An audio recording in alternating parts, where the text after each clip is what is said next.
Serial तुमसे तुम तक में आ गया है बहुत ही धमाकेदार ट्विस्ट, जहां पर अनु को शक हो चुका है अब आर्य पर। और यहां पर जब वो अपने पापा से पूछती है कि पापा क्या मरता हुआ आदमी कभी झूठ बोल सकता है, तो उसके पापा भी कह देते हैं कि नहीं बेटा, मरता हुआ आदमी कभी भी झूठ नहीं बोल सकता। जिसके बाद यहां पर अब अनु पहुंच जाती है सिद्धि माता के पास और कहती है कि चरण भी आपके पास ही था, आपको कुछ ना कुछ तो जरूर पता है उस घर के बारे में, आखिर क्या हुआ था उस घर में, आप मेरी मदद कर सकती हैं। प्लीज मुझे बता दो कि आखिर राजनंदिनी की मौत कैसे हुई थी, आखिर वो दिखती कैसी है, मुझे ये भी नहीं पता। उस घर में मुझे कोई कुछ नहीं बताता, पता नहीं क्यों सब छुपाना चाहते हैं। जिसके बाद सिद्धि माता कहती हैं कि बेटा तुम्हें खुद पता लगाना होगा, तुम गई ही इसलिए हो उस घर में, तुम्हारी शादी ही इसलिए हुई है, तुम्हें सच तक खुद पहुंचना होगा। बस मैं तुम्हें उसकी शक्ल दिखा सकती हूँ, इससे ज्यादा कुछ नहीं। वो जैसे ही उसकी फोटो उसे दिखाएंगी,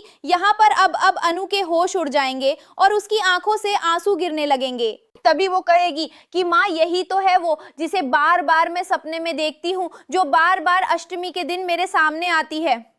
जिसके बाद अब सिद्धि माता कहती है समझ गई ना तू कि आखिर तुझे क्यों उस घर में भेजा गया है, इसीलिए भेजा गया है क्योंकि उसी घर से जुड़ी है वो राज जो तुझे सपने में बार बार दिखाई देते हैं। जिसके बाद यहाँ पर अनु समझ जाती है कि आर्य सर उससे सच में झूठ बोल रहे हैं। जिसके बाद यहाँ पर अब वो जाने वाली है घर पर और जाकर अब पहले तो वो गायत्री माँ से पूछती नजर आएगी, लेकिन जब गायत्री माँ भी उसे कुछ नहीं बताएंगी राजनंदिनी के बारे में, तो उसके बाद यहाँ पर अब वो खुद उस रूम तक जाने वाली है और वहां जाने के बाद उसके सामने बहुत सारे ऐसे फ्लैशबैक आएंगे, वो भी क्लियर।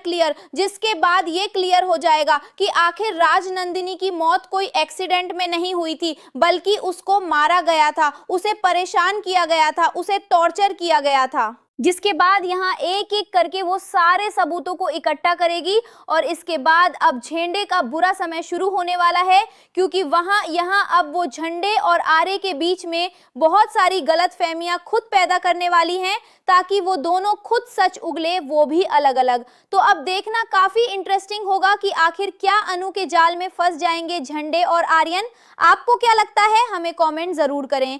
ऐसी खबरों से जुड़े रहने के लिए आप हमारे चैनल को जरूर सब्सक्राइब कर लें।